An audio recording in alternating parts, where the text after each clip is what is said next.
সংসদের যে ভবনটা রয়েছে এই ভবনের আশেপাশে আসলে বা এরকম একটা বিশৃঙ্খলা সৃষ্টি হলে কি তাড়াতাড়ি দ্রুত আপনারা বিচার পাবেন কি? যেহেতু ভাই আমরা শান্তভাবে এখানে বসে আমরা এখানে দাঁড়িয়ে আমাদের সংসদ আসার পক্ষ হলো আমরা 17 বছর এই জায়গাটা পবিত্র জায়গাটা আমরা শুইতে পারি নাই। এখন আমরা দেখতে আসছি মন করে গেছে একমাত্র আমাদের হাতি ভাইয়ের উচিত নাই। আমাদের হাতি ভাইকে আল্লাহ তাআলা জান্নাত নসিব করুন।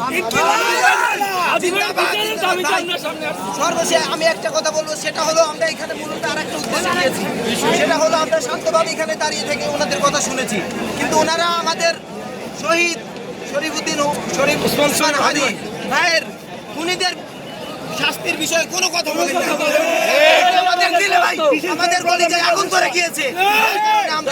আমরা মার্চ করেছি, ওইখানে গিয়েছি, আমরা এই জন্যই গিয়েছি যে আমরা আমাদের বিচারের দাবি আমরা আদায় করেই ছাড়ব ইনশাআল্লাহ।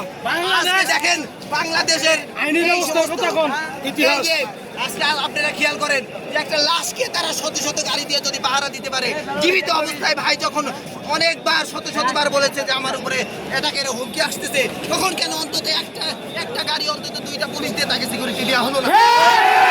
আজকে এখনো বলা হচ্ছে যে হাসনাত আব্দুল্লাহ ভাইয়ের উপরে হামলা হতে পারে, কিন্তু যে বিষয়ে সরকার কোনো পদক্ষেপ এখনো নেন নাই।